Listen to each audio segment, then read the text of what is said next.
Hey, everybody. This is David Schmidt, and thank you so much for being here this evening. And we are going to be going over X39 stem cells, light therapy, the mechanisms behind how all of this works.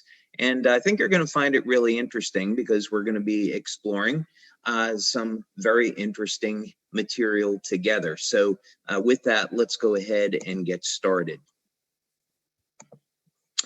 Now, I thought where we might start this evening, since there are so many scientific-minded individuals on the line today, I understand we have quite a few healthcare practitioners on the line with us, thought I might dig a little bit deeper into this presentation on the science than what we might normally do. So when we're talking about light therapy, what is so exciting about this is the idea that we can trigger very specific biochemical changes in the body with light. And we think about this, this is really extraordinary. If we looked at the pharmaceutical model, we know that a pharmacologist could spend their entire career, they could spend 20 years trying to figure out how to engineer and create a new drug to activate a specific receptor in the cell to produce a specific effect. So what's exciting about this is that we can use light to initiate biochemical changes in the body. And of course, because we're not introducing any foreign chemicals, there aren't going to be any side effects to this. So let's dig into this in a little bit more detail. How exactly does this work? Well, first thing is we often use the analogy that everyone accepts that you go out in the sun and sunlight is going to trigger a release of vitamin D. So very clear example that we all know to be true of how light will cause a chemical change in the body.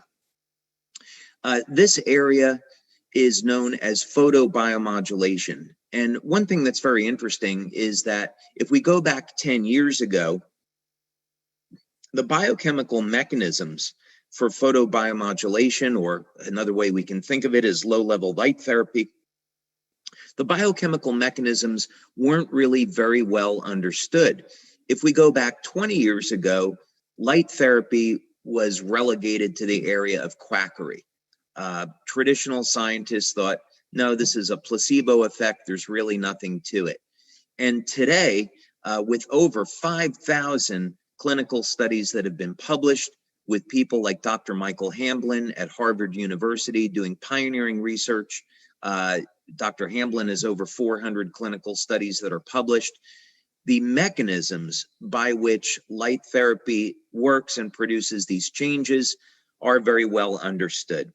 Our company, Lifewave, has performed over 80 clinical studies in the last 18 years.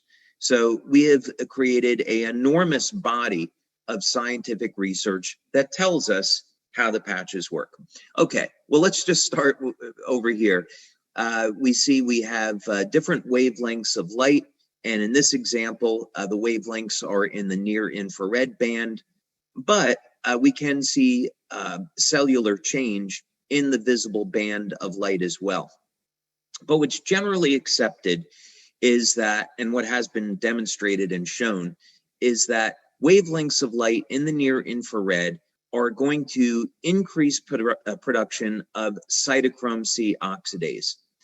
And this is, of course, very significant and important because of cytochrome C oxidase's role in the electron transport chain.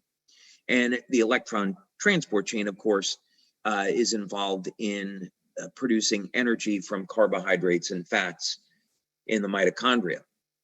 So net end result is that we can use light to elevate energy production in the cell, and as a result, that net increase in energy in the cell can be used to drive different chemical processes. So if we want to, in our case, synthesize a naturally occurring peptide in the cell, this is going to be the pathway under which we're going to do that. And sorry, I know I'm going fast. I'm trying to get a lot of information in a short period of time. Now, as I mentioned, there are thousands of studies that are going to be in the literature. We're not going to have the time this evening, of course, to do an exhaustive accounting of all those studies. But just suffice it to say that here would be an example of a study where using near-infrared light to elevate cytochrome C oxidase is demonstrated and shown, and you can see that in the results of the study when you scroll down. Okay, now, why should we be concerned about this? Well, one of the reasons is that if we are interested in stem cells and regeneration, and we want to avoid some of the negative effects of stem cells, meaning that you inject stem cells, they're expensive, they don't always work. There can be contraindications. Sometimes the stem cells will divide in ways that are not beneficial or healthy. This certainly happened in the early days of stem cells. What if we could use light to elevate a peptide known to influence the activity of stem cells in the body? And that's exactly what we're doing here. Now, Dr. Lauren Picard has spent over 45 years investigating copper peptide. As a matter of fact, he is the scientist that discovered copper peptide. And there's two peptides here that we're interested in, GHK and GHK-Cu. The difference is that what we've seen in our studies, which I'll show you in a moment, is that first X39 will elevate GHK, and then GHK will bond with copper ions. It has a very high affinity for copper, and both GHK and GHK-Cu are going to show a number of metabolic benefits, but specifically, we're going to look at the role of GHK-Cu in stem cells.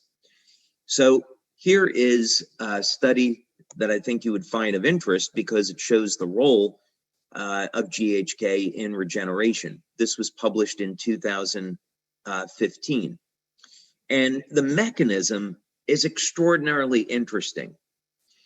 When we think about how are human beings going to benefit from stem cell therapy, we often think in terms of injecting young, healthy cells into the body. And that's certainly one way to do it. But what if we could take the endogenous, naturally occurring stem cells that are already in our body and get them to function like younger, healthier cells? And this is one of the really exciting things about copper peptide. You can see here that one of the things that was discovered by Dr. Picard is that about 4,000 genes are regulated, either up or down regulated, but essentially resetting those genes to a younger, healthier state. So this means that the stem cells can behave like younger, healthier cells. Here's a later study that was published in 2018. And when Dr. Picard began to see the regenerative effects of copper peptide, he then, of course, naturally concluded that copper peptide must be showing a role in stem cells. And of course, it turned out that he was correct. And what is actually going on here? Several things to be very interested in. First, copper peptide is going to reset cells to a younger, healthier state by altering gene expression.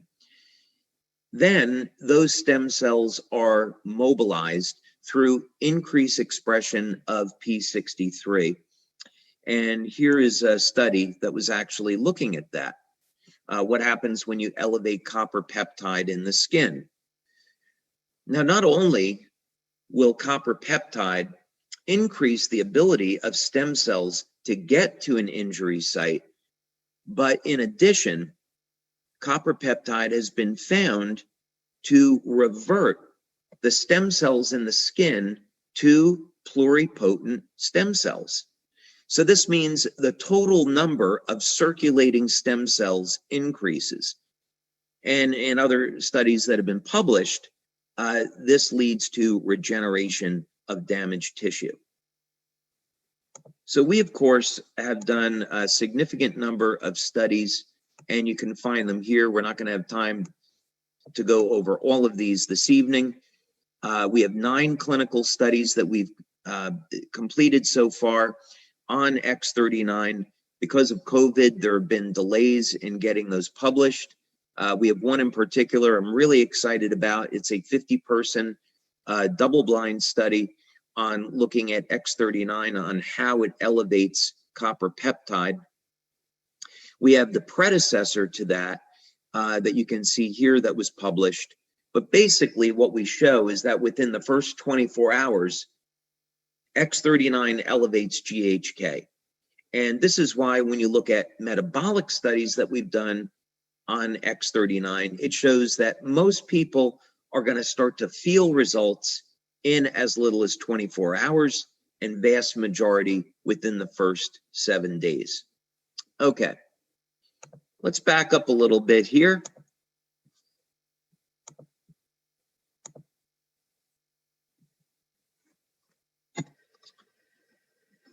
And let's restate this problem.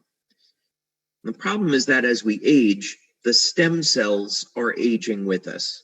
This, of course, has to do with the Hayflick limit. There's a limited number of times that cells can divide, and the stem cells are subject to the Hayflick limit along with the rest of the cells. So quite simply, when we get to around age 70, age 75, our cells stop dividing.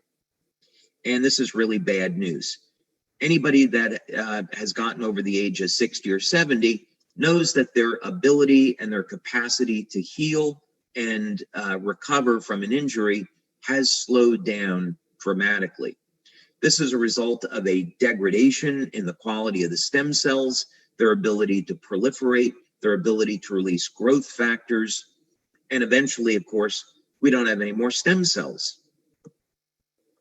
So most of the solutions that companies are looking at is, let's take young, healthy stem cells and inject them into the body. And there is not a major success of this that's available today. Most governments have not approved stem cell therapy. There's only very limited approvals. Most of this has to do with bone marrow transplants. And that's because there are significant risks that are associated with injecting stem cells. If they don't divide the way that they're intended to be used, they could divide into cells that are not supposed to be in the tissue where they are injected. So for example, in Japan, there has been ongoing research into Parkinson's disease. And there's a human study going on right now where a needle is inserted into the brain and stem cells are injected directly into the brain. Well, when this research first started, stem cells divided into muscle tissue, liver tissue, hair, and the animals ended up dying because the stem cells divided from a pluripotent state down into a multipotent state that was not desirable. The division was uncontrolled. So these are some of the risks associated with stem cell science as it is today. But of course, that's going to change in the future.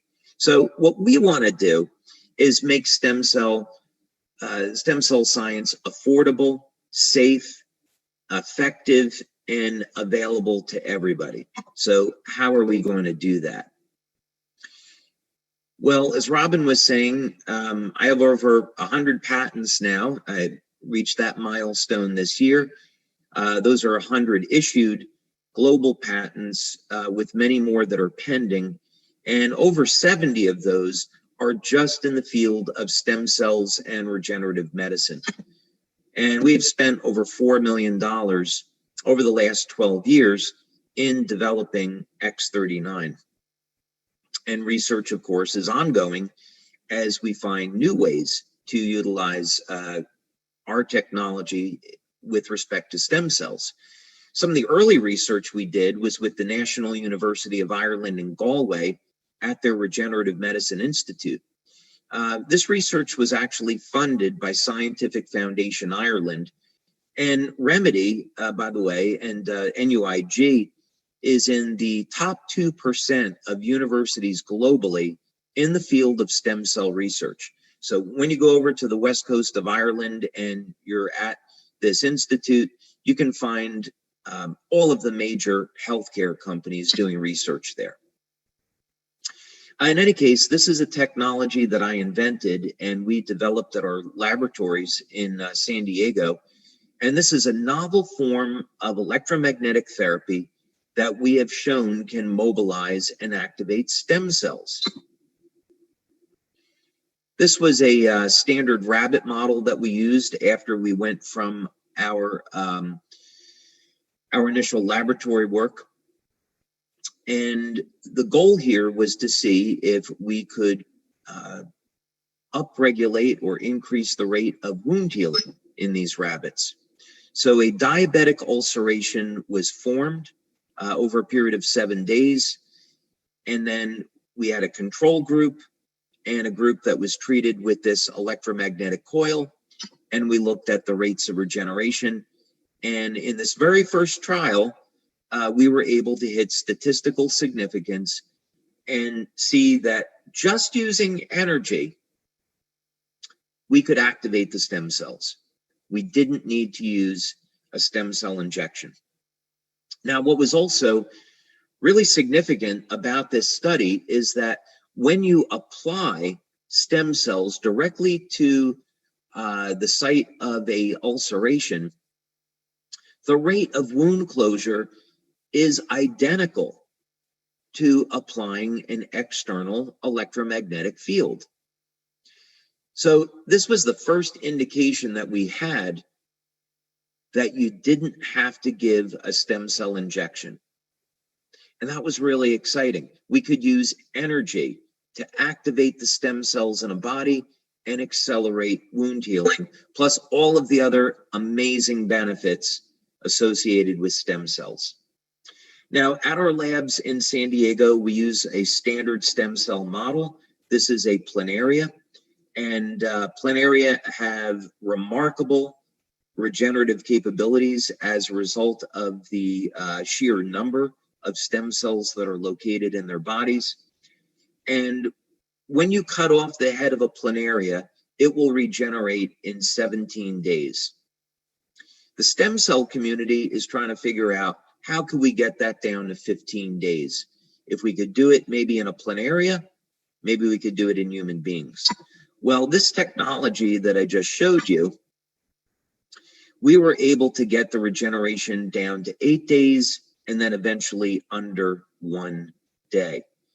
So imagine that, being able to regenerate the head of a worm in less than 1 day. What if we could apply a technology like that to human beings? That's going to be, of course, our ultimate goal. But this technology is very expensive, and so we want to be able to offer an affordable way for people to activate stem cells. So how do we do that? And how would this technology work? I'll take a glass of water. Okay, well, we are going to turn to light therapy for the answer to this, because I have been developing light therapy products now for 20 years. We have quite a bit of experience and knowledge in how to activate different biochemical pathways in the body with light. And we want to look at how can we do this? What are the control mechanisms for stem cells in the body? So the way this works is that instead of using a lamp or an LED or any type of electronic device, we're going to use a passive patch. You simply apply the patch to the body, and the patch will stimulate the skin with light. So we're not putting any chemicals from the patch into the body. The materials in the patch are completely sealed, and these materials are activated by your body heat the patch will stimulate the skin with light and produce a biochemical change. So just like sunlight will cause the body to make vitamin D, this technology will stimulate the skin with light, elevate copper peptide, and this will activate the stem cells.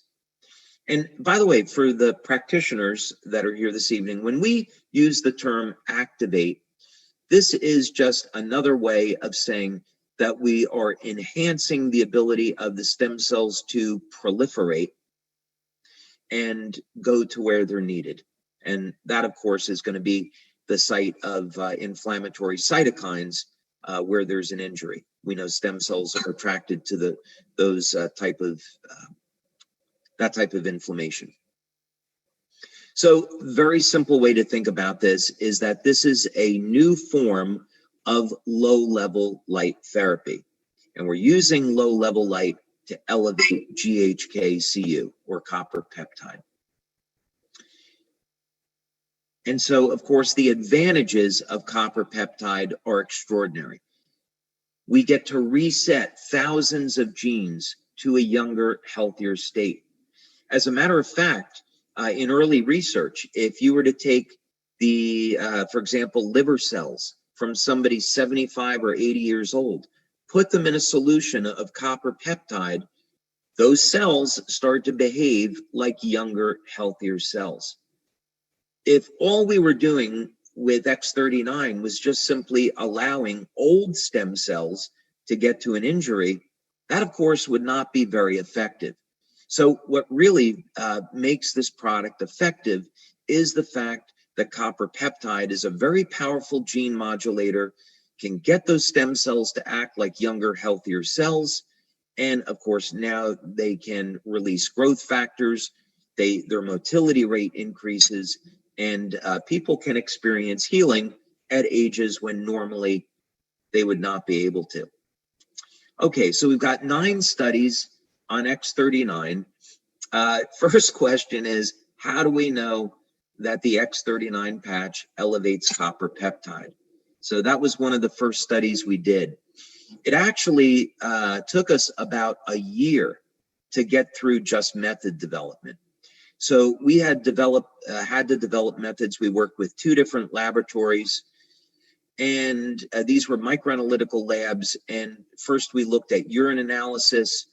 Could we detect copper peptide in the urine? Then eventually we landed on doing blood studies, and the method development led to a procedure where we could detect copper peptide in blood. So this was our first pilot study. It was with 10 people. We've since repeated this, and we have a double-blind study now. Generally, when we want to look at copper peptide levels, we like to have people that are over the age of 50 or 60. The reason is copper peptide levels are going to be much lower in that group. So if we were going to compare copper peptide levels to people over the age of 60 compared to people in their 20s, levels of copper peptide are down 60 to 80% when someone's over the age of 60.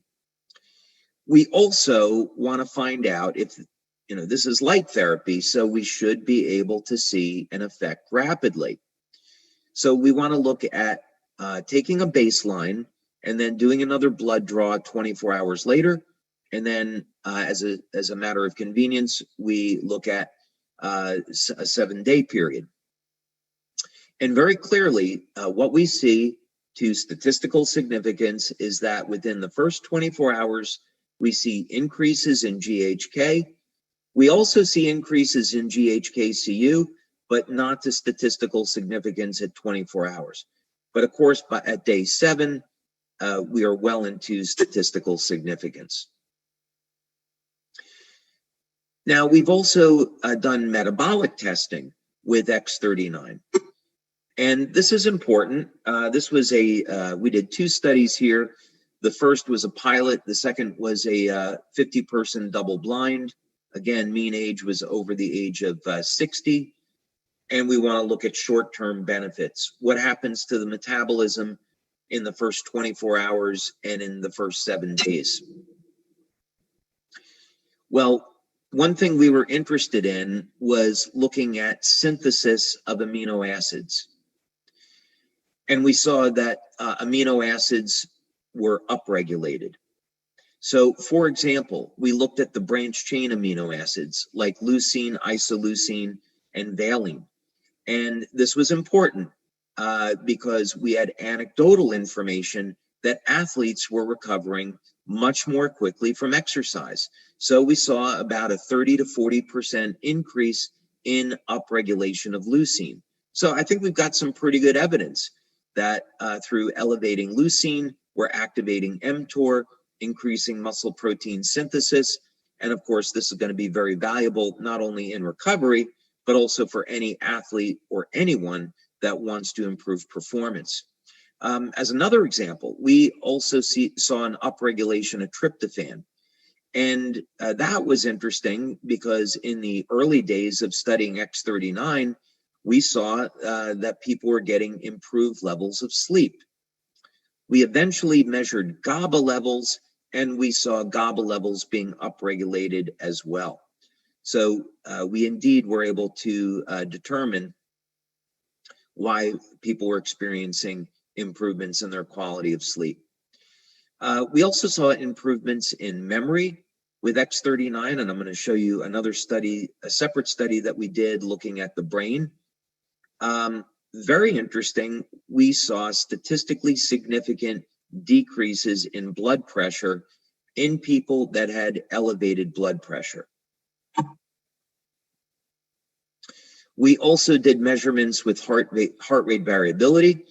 And for those of you that are not familiar with that, that looks at the ratio of muscle contractions in the 4 chambers of the heart. And this is important because heart rate variability can detect abnormalities in the function of the heart. And we saw improvements in heart rate variability. Overall vitality, we saw improved. Even breathing improved. Okay, and then on to brain mapping. And I'm going through this quickly so we can get to your questions. We can actually, do a much deeper dive into each of these studies. But just going through quickly because I know there are a lot of questions tonight. We have the privilege of working with Dr. Gaetan Chevalier. We've been working with Dr. Chevalier now for over 10 years. And Melinda Connor, actually, Dr. Melinda Connor, we've been working with her for about 10 years as well. Incredible researchers, and it's a privilege to work with them and their teams. Well, Dr. Chevalier was doing research into nuclear fusion at UCLA. He's an expert in laser spectroscopy. And some of our early studies that we did with him were looking at biophoton emission. And we saw that with our LifeWave energy enhancer patches, we could actually bring the cells into greater coherence, and this would improve biophoton emission from the cells. So this is a very powerful anti-aging effect. We also had run a study looking at upregulation of mitochondrial function. We did that study with Dr. Frank Schallenberger and Dr. Homer Nazaran at the time. Dr. Nazaran was at the University of Texas in El Paso, their biomedical engineering department. And so we saw directly that stimulating the skin with light would increase mitochondrial function. Any case, in this study, what we wanted to do was use a P300, it says here P3, it was a P300 EEG brain mapping system. This was the pilot study. There were some delays in getting started with the double blind because of COVID, but now the double blind study on this is underway.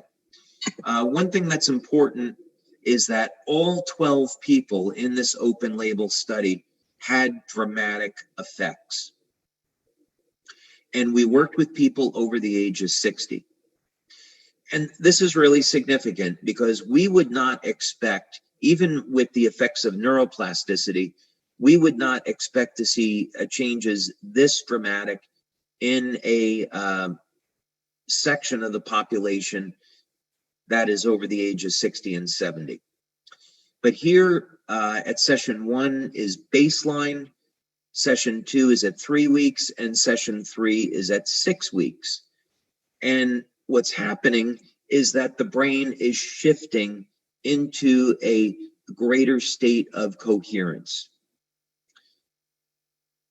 If we want to solve the problem of aging, the problem of aging can really be thought as a state of our bodies going from perfection, from the divine design, from a state of coherence and balance into a state of disorganization.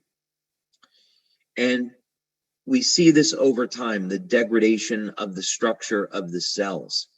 Well, what would happen if we could reverse that and bring greater coherence to the cells, and of course on the macro level as well? And this is what we see with our products, that they establish greater coherence, and this is some proof of that.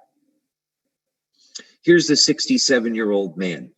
Now, I want to highlight the difference between these two, because most people are going to see results with X39 within the first week, and their first month using the product, most people are going to get great results. Some people, however, require a little bit more time, maybe about 10 or 15% of the population. So if you have a patient that's using X39 and they don't see the results the first 3 or 4 weeks, that would not necessarily be unusual. You can see by session 3 here at 6 weeks, already there's a very significant improvement as compared to baseline. So some people are going to take a little bit longer, but it's only about 10 or 15% of the population.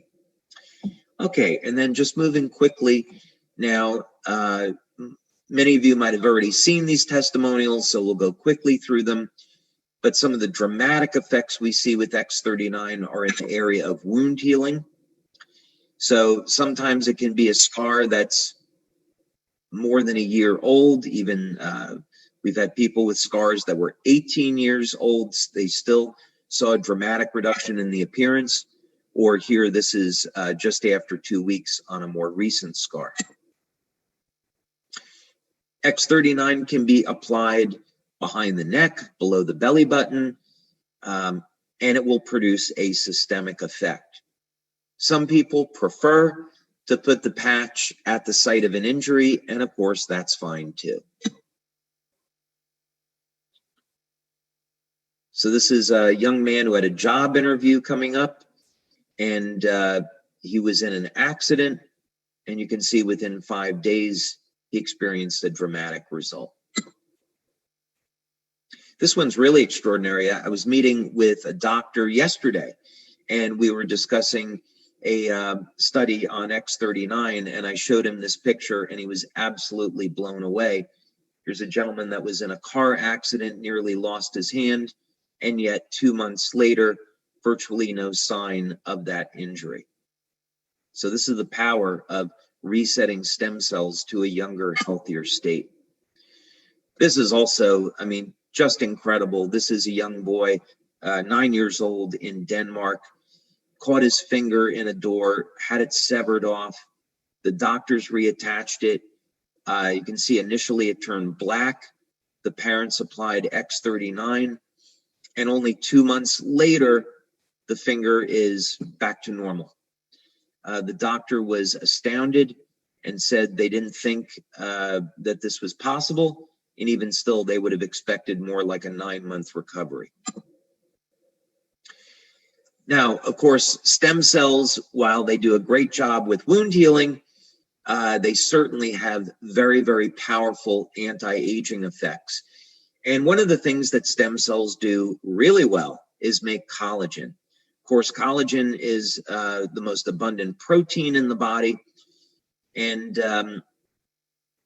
we know that as we age, there is a decrease in our levels of collagen, and hence this is going to lead, partially, that's going to lead to formation of lines and wrinkles. And this is a woman, her name is Mandy. She is in Australia, and you can see very dramatic result after 6 weeks. And she was thrilled with the results. She continued to use X39, and you can see dramatic change after 1 year. Now, this was actually the very first, I'll call it, youth renewal testimonial that we received on X39. This woman lives in Denmark. She's 93. Her daughter is a Lifewave distributor. The mom here was dealing with a number of very significant health challenges. And so the daughter gave her X39 in the hopes that it could help support her health. And everyone was truly shocked at the transformation that she went through in only 2 months. So this is all to say that through our research and through practice, we have found that you don't have to have injections of stem cells, that activating the stem cells with copper peptide can lead to remarkable health benefits. One area that we are interested in exploring actually is, well, what happens when you elevate copper peptide and you give a stem cell injections? Would the benefits be even greater? That's an area that we tend to explore in our clinical research. We tend to feel that there could be some synergies there that are really worth exploring.